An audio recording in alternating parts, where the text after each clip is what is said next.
네, 국악으로 인문학하기 별일 없는 하루 특별한 시간 와주신 여러분 환영합니다. 저는 진행을 맡은 양지연입니다. 반갑습니다.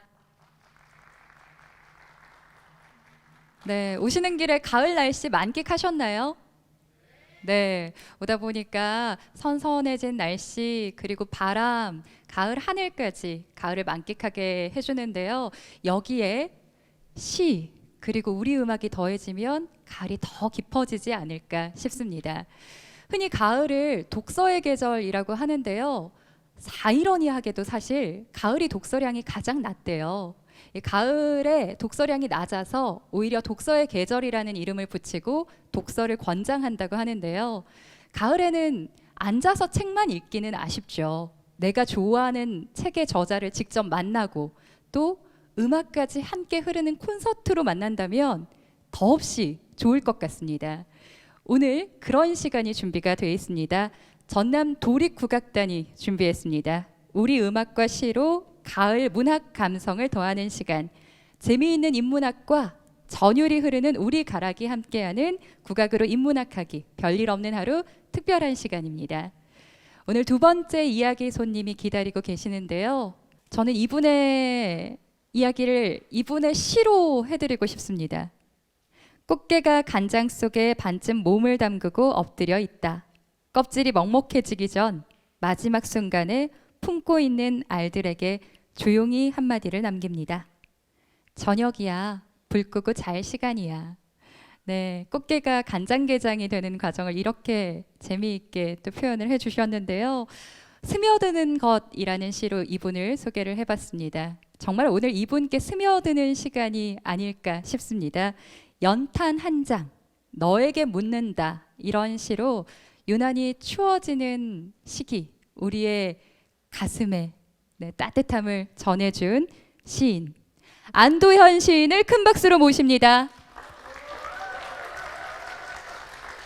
네, 환호와 박수로 맞이해주고 계시네요. 안녕하세요. 네, 반갑습니다. 네, 앉아서 이야기를 나누도록 하겠습니다. 앉아주세요, 선생님. 네, 먼저 직접 인사 한마디 부탁드립니다. 예, 반갑습니다. 안도현이고요. 저는 전라북도 지역에서 한 40년을 살았습니다. 20대부터. 그러다가 제 고향이 경상북도 예천인데 올해 이사를 가서 고향에서 살게 됐어요. 그 예천이라는 곳은 강원도와 접한 경상도 중에서도 아주 그 북쪽에 있는 곳입니다. 거기 살다가 목포의 민어회하고도 멀어지게 됐고 또 나주 세발낙지하고도 멀어지게 됐고 모처럼 이렇게 목포에 불러주셔서 고맙습니다. 네, 목포에 얼마 만에 오시나요?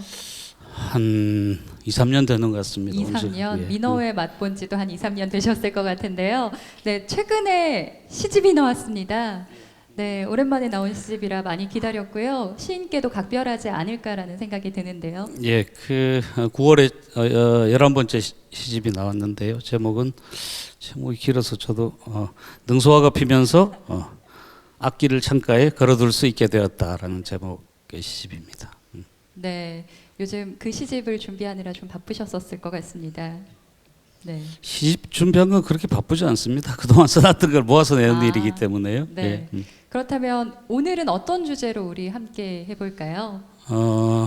오늘 요 밑에서 앉아서 보니까 무대가 굉장히 화려하고 큰 무대에서 시인이란 사람들은 대체로 누추하거든요. 그래서 그 누추한 제가 무슨 이야기를 해야 될지 모르겠습니다만 제가 쓴 시 몇 편하고 또 어린아이들이 쓴 동시 몇 편을 같이 읽으면서 시인은 시에 어떻게 접근하는지 또 일반 독자들이 시를 대할 때는 어떻게 대해야 하는지 뭐 그런 이야기들을 좀 하고 싶습니다. 네, 예. 시인이 시에 접근하는 방법, 우리는 또 어떻게 접근해야 할지, 시적인 것은 어디에 있는가라는 주제로 안도현 시인의 강연 지금 만나보도록 하겠습니다. 큰 박수 부탁드립니다.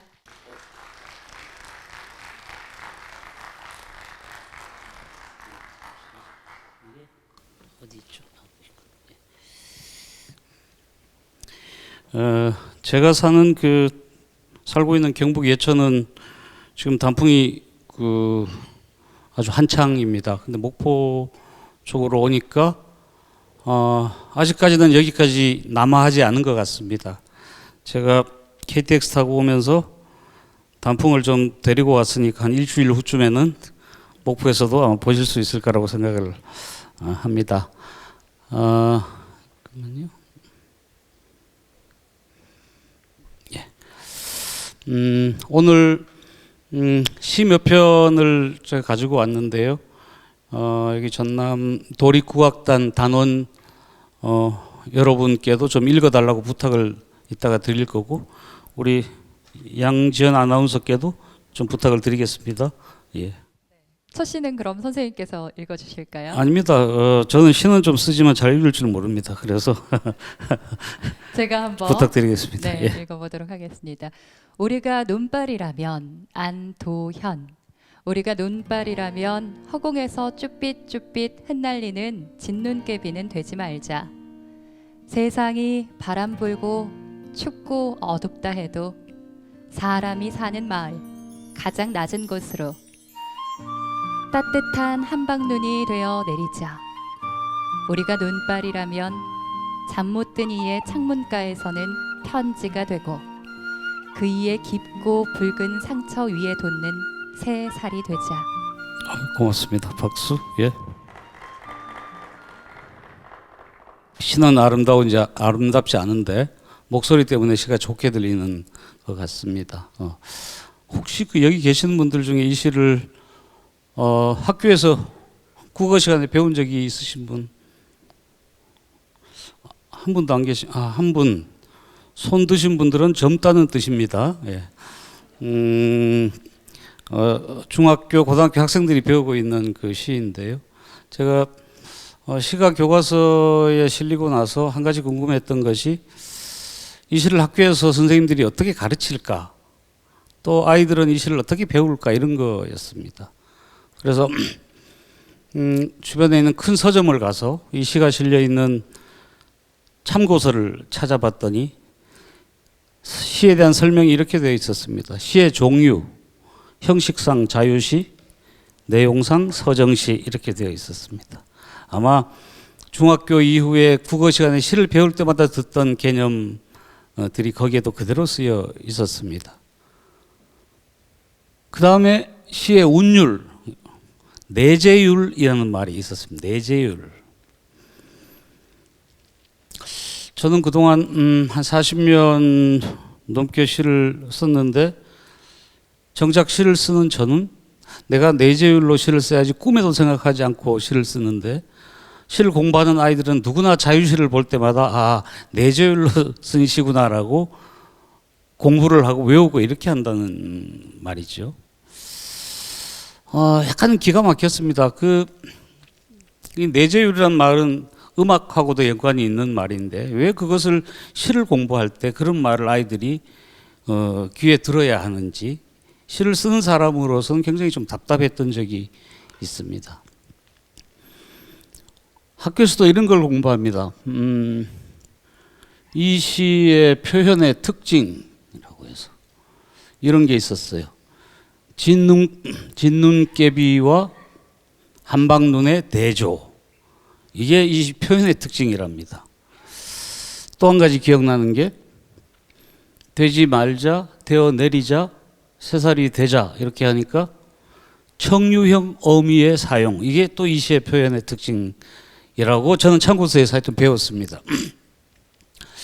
우리가 어떤 시든 음악이든 이렇게 예술 작품을 접하게 될 때 이제 학교 교육에서는 그런 어떤 개념적인 지식들을 자꾸 아이들한테 가르치려고 노력하지만, 사실은 시든 음악이든 미술이든 이런 것들을 우리가 지식으로 접하는 게 아니고 사실은 아무 의미 없이 접하는 것이 대부분이라고 생각합니다. 야, 이게 무슨 의미가 있을까 이렇게 따지면서 우리가 살지 않잖아요. 아무 의미 없이 살 수도 있고, 여기 아까 뭐였더라? 별일 없는 하루. 저는 살다 보면 뭔가 별일 있는 하루보다는 별일 없는 하루가 오히려 제일 행복할 때가 더 많았던 것 같습니다. 제가 시를 쓰는 마음도 사실 그런 겁니다. 무슨 시를 읽는 독자들에게 내가 뭐 굉장히 깊은 의미를 만들어서 줘야 되겠다 이런 생각보다는 별 의미 없이도 즐거워질 수 있는 일이 뭐가 없을까? 내가 쓰는 언어가 시를 읽는 사람들한테 그런 걸 좀 줄 수는 없을까? 이런 생각을 하면서 시를 쓰는 편인데요. 이제 제가 갔던 서점에서 이 시가 지문으로 나오는 시험 문제를 5문제를 제가 풀어봤습니다. 저도 전에 중고등학교 국어교사를 잠깐 한 적이 있는데요. 4문제는 정확하게 맞췄는데 1문제가 틀렸습니다. 5문제 중에. 제가 그 틀린 문제 유형이 이런 거였습니다. 이 시를 쓴 시인의 의도가 무엇인가. 내가 시를 썼는데 내가 의도를 몰랐던 거죠. 이걸 어린 중학생, 고등학생들이 얼마나 어렵겠습니까? 그래서 요거를 한번 볼까요? 짧으니까 제가 읽겠습니다. 예. 제가 쓴 시입니다. 너와 나 밤하늘에 별이 있다면 방바닥에 걸레가 있다. 이것도 역시 자유시고 서정시고 운율을 물으면 내재율이고 뭐 뻔한 그런 답이 나올 텐데요. 문제를 하나 내볼까요? 이 시를 쓴 시인의 의도가 뭔지를 주관식으로 말해볼 수 있는 분들. 말씀을 안 하시면 유영선 감독님한테 시킬 수도 있습니다. 내가 시킨 게 아닌데 자 이야기 한번 해보세요. 예. 시인이 상당히 혼란 속에 있다. 이 시를 보니까 시인이 굉장히 혼란 속에 있다. 시인이 굉장히 정리되어 있는 상태에서 쓴 시인데 52점 드리겠습니다. 점수로. 또 다른 단원분들이 뭐 틀려도 괜찮습니다. 예, 선생님, 예. 이렇게 훌륭한 학생들이 여기 계시네요. 예. 높은 곳에 별이 있다면 높은 곳에 별이 있다면 예, 가장 낮은 곳에는 상과 하의 대조를 이룬 제일 높은 곳에 어떤 화려한 별이 있다면 예, 가장 낮은 바닥에, 이 지상에는 예. 걸레가 있다. 네. 오. 뭐 잘못된 일단 80점까지 드리겠습니다. 예. 또 90점대 한번 가보실 분. 네, 선생님, 예. 마이크 드릴게요. 금방 뭐라고 말씀하셨냐면, 예. 꿈과 현실. 원래 좀 공부 좀 한다는 애들이 이런 식으로 답을 하죠. 이렇게. 별은 꿈을 뜻하고 걸레는 현실을 뜻한다. 81점. 혹시 한번 도전해 보시겠습니까? 예. 예, 있는 그대로를 받아들이는 것 같습니다. 밤하늘에는 별이 그냥 그대로 있어야 되고 방바닥에는 걸레가 있어야 되는 것처럼 그 자연에 있는 그대로를 그냥 받아들이는. 별은 별의 자리에 걸레는 걸레의 자리에 있는 것이 중요하다. 82점 드리겠습니다. 예. 혹시 만점을 향해서 예. 이 단원분들 발표가 굉장히 좋은데요. 예. 그냥 느낀 대로 그럼요. 말씀드리겠습니다. 그럼요. 예. 예. 제가 느낄 때는 뭐 밤하늘의 별이 너는 밤하늘의 별처럼 빛나는데 나는 좀 이렇게 초라하다. 난 걸레다. 예, 초라하고 좀 이렇게 겸손한 의미의 좀 너는 이렇게 하늘처럼 빛나. 너는 높이고 예. 나는 좀 낮추는. 그렇죠. 예. 그런 시다. 그런 느낌이죠. 예. 83점까지 드리겠습니다. 또 혹시 한 분 정도만 더 있으시면. 예, 고맙습니다. 예. 잠깐 마이크 좀 드릴게요. 예. 있어야 할 곳에 있다. 별은 별 자리에 있고 네. 걸레는 걸레 자리에. 네. 아까 어떤 분이 그 비슷한 말씀 하셨어요, 그죠? 예. 발표력은 좋은데 공부는 잘 하지 못하시는구나. 농담이고요. 이런 겁니다. 우리가 깜깜한 그 밤하늘을 보면서 별이 반짝반짝 빛나고 있으면 누구나 다 예쁘다라는 생각을 하지요. 근데 이 더럽혀 놓은 방바닥을 닦는 걸레가 냄새를 풍기고 있으면 예쁘다라고 하지 않는다는 겁니다. 그런데 한 번만 뒤집어서 생각하면 별이 있어서 밤하늘이 아름다워지는 것처럼 우리가 생활하는 이 방바닥은 걸레가 있어서 아름다워지는 거잖아요. 그러니까 이렇게 말하고 싶었던 거죠. 별만 아름다운 게 아니고 걸레도 아름다운 역할을 할 줄 아는 존재다라는 것을 그게 시인의 의도라고 할 수 있습니다. 근데 시를 읽을 때 시인의 의도를 다 알아맞혀서 읽을 필요가 없습니다. 그죠? 자기 마음대로 읽기가 오히려 더 중요한 거라고 생각을 하고요. 오늘 그 이야기 주제가 시적인 것은 어디에 있는가라는. 사람들이 별이라고 하면 누구나 다 시적이라고 생각을 하는데 걸레는 별로 시적으로 생각을 하지 않는다는 것. 이게 여러 가지 문제가 있겠죠. 학교 교육의 문제일 수도 있고요. 또 아름다운 것을 판별하는 눈의 문제일 수도 있다고 생각합니다. 한글을 사용하는 사람들은 별 하면 100명 중에 한 90명 이상이 윤동주를 떠올리게 되어 있습니다. 이 별이라는 시어는 이미 해방 후에 윤동주에 의해서 잠식되어 버린, 그 후에도 많은 시인들이 별을 노래했지만 그 아무도 걸레를 노래한 시는 별로 없었다는 거죠. 그래서 저는 그동안 시를 쓰면서 남들이 아름답다고 생각하는 것은 사실 덜 아름다운 것이고 덜 시적인 것이고, 남들이 아름답다고 말하지 않은 것 중에 내가 찾아서 아름답다고 말하는 게 오히려 그게 더 시적인 거다, 이런 생각을 하면서 시를 써왔다, 이렇게 말씀을 드릴 수가 있는데요. 바로 이 시를 이야기하기 위해서 말씀을 드렸습니다. 이거 짧으니까 제가 읽겠습니다. 제목이 너에게 묻는다인데 어떤 분들은 제목을 연탄재 이렇게 잘못 기억하고 계시는 분들도 가끔 있는 것 같습니다. 연탄재 함부로 발로 차지 마라. 너는 누구에게 한 번이라도 뜨거운 사람이었느냐. 이 시는 쓴 지가 한 30년 가까이 되는 것 같습니다.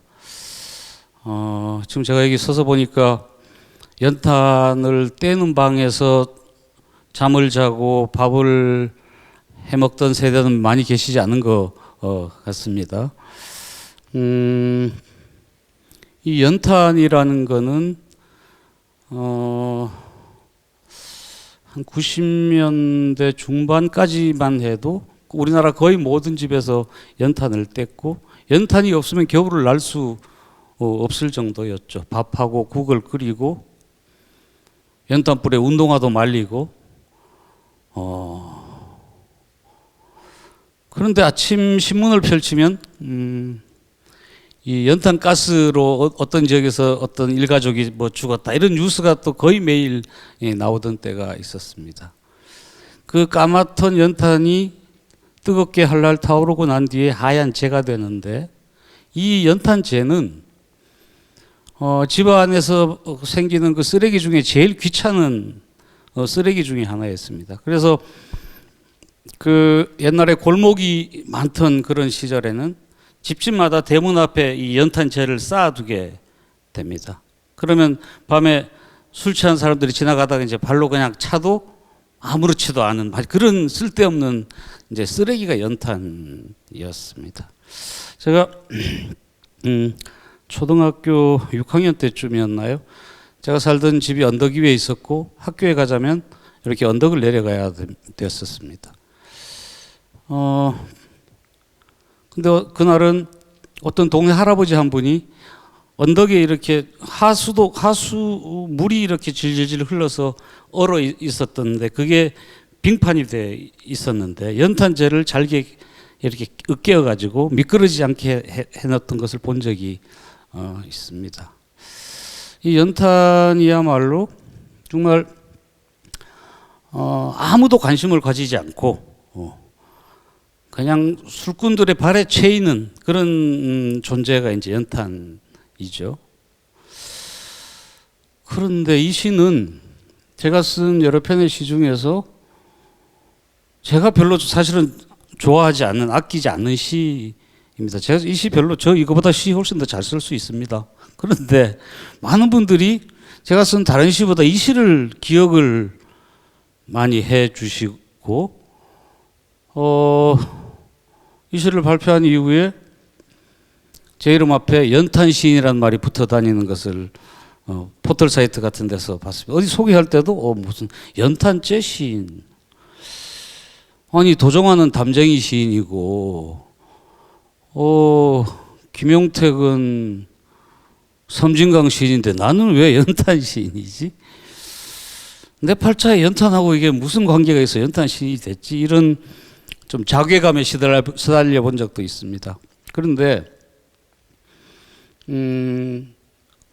지금 생각해 보면 윤동주가 별이라는 시에 사용함으로 해서 거의 그 별이라는 단어 자체를 자기 것으로 만들었듯이 이 시를 통해서 한국인들한테 연탄이 마치 안도현의 것처럼, 심지어 어떤 분들은요, 제가 굉장히 뜨거운 가슴을 가지고 있는 사람으로 굉장히 오해를 해주고 계세요.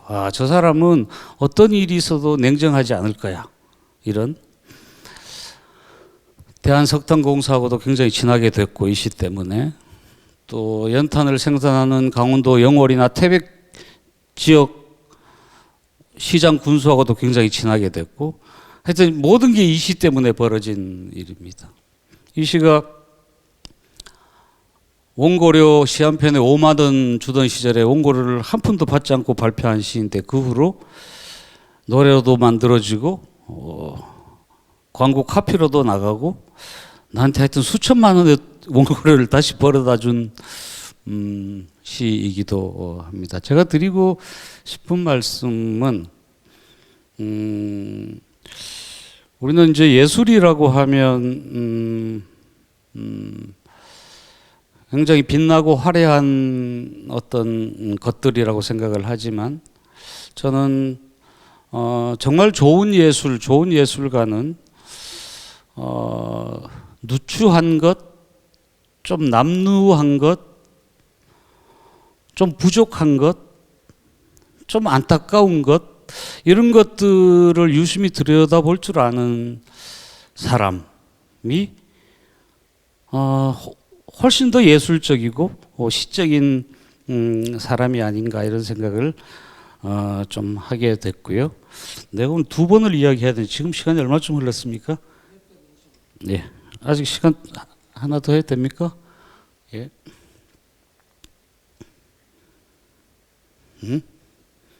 한 번 더. 예. 누가 한번 읽어봐 주실 선생님. 마이크가, 저기 계시네요. 고맙습니다.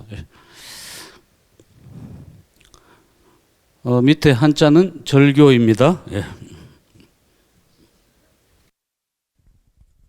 무식한 놈, 쑥두쟁이와 굽절포를 구별하지 못하는 나하고 이 대길 여태 걸어왔다니, 나는 지금부터 너하고 절교다. 네. 고맙습니다. 박수. 고맙습니다. 지금 10월 말이니까 이 구절초라는 꽃하고 쑥부쟁이라는 꽃이 많이 피고 있을 때입니다. 바깥에 나가시면, 야외로 나가시면 볼 수가 있는데, 이 두 개를 보고 구별을 할 줄 아시는 분 한 분밖에 안 계십니다. 구별하지 못하면 뭐라고 했나요? 무식한. 물론 뭐 꽃 이름 구분하고 구별하지 못해도 뭐 시간은 잘 가고 아무 문제가 없습니다. 제가 그 쓴 책 중에 연어라는 책이 있는데,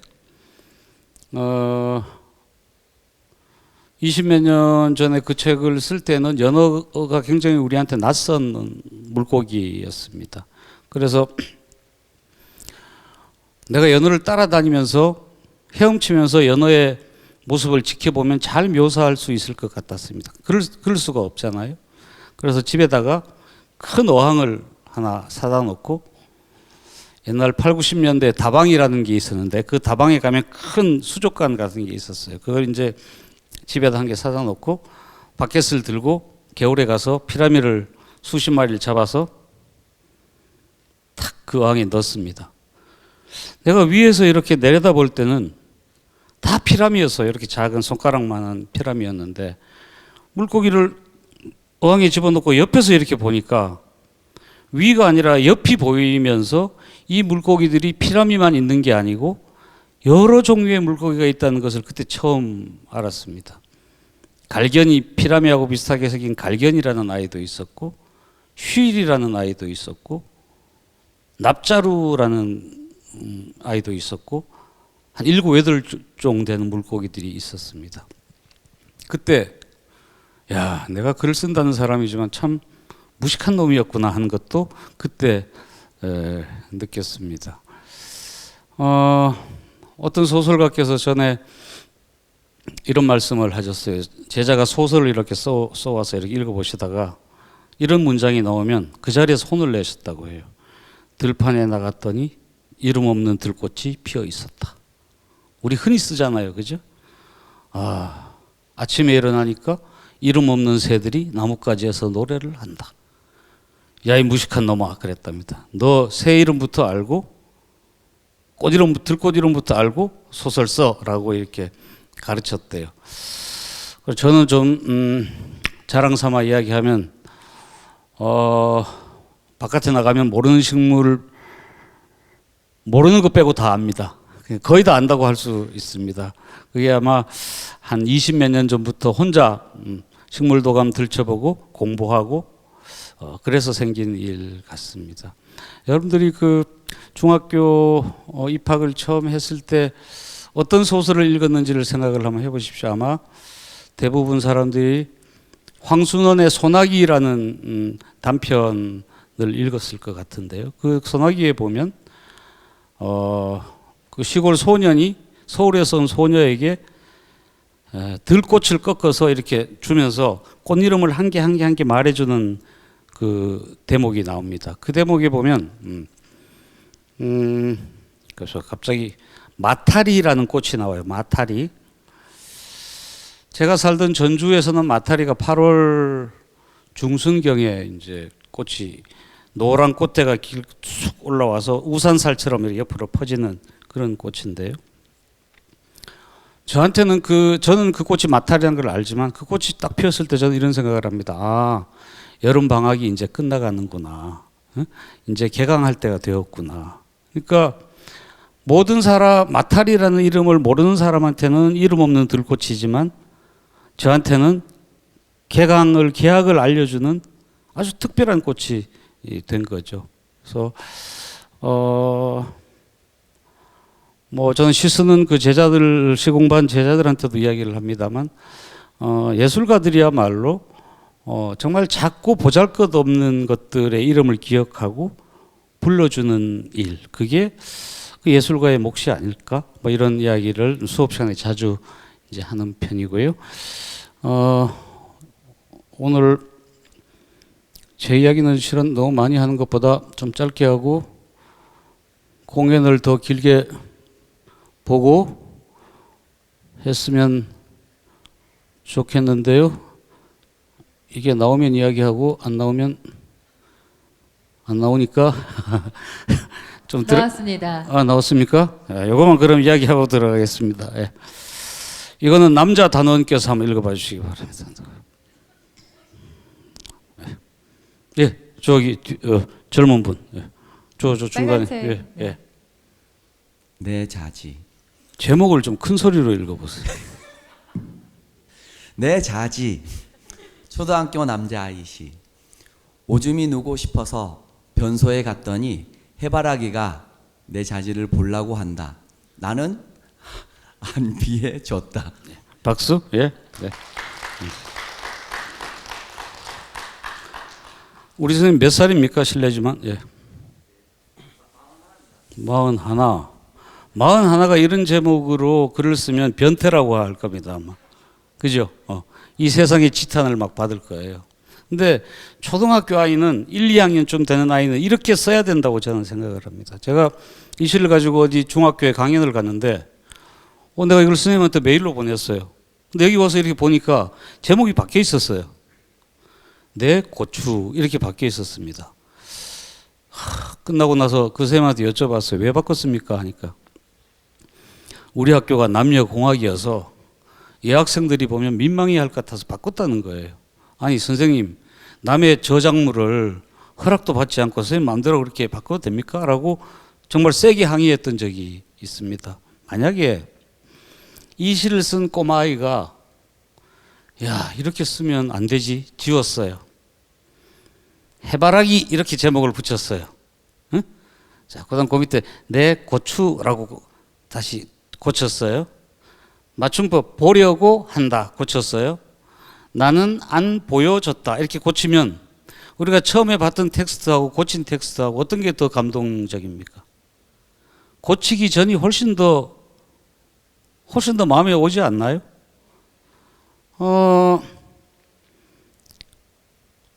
근데 우리는 학교에서 글쓰기를 공부하고 뭐 시를 공부하고 뭐 문학을 공부하고 이러면서 이런 말을 쓰면 되지 않는다는 걸 너무 많이 배운 거예요. 저는 여기 다 예술을 하시는 분들이지만 예술가들은 처음에는 남들처럼 되고 싶어서 뭔가를 하는 사람들인 것 같고 그게 좀 더 성숙이 되면 남들하고 달라지기 위해서 노력하는 사람이 예술가들이라고 생각을 합니다. 그러니까 우리가 창의성이라고 말하는 대목, 그 덕목이 예술가가 가져야 할 가장 중요한 덕목이라고 생각을 합니다. 해바라기라고는 대한민국의 거의 모든 아이들이 시를 썼을 법한 제목입니다. 이 제목은 세종대왕이 한글을 창제한 이후에 이 아이가 최초이자 마지막으로 쓴 매우 창의적이고 시적인 제목이라고 생각을 하거든요.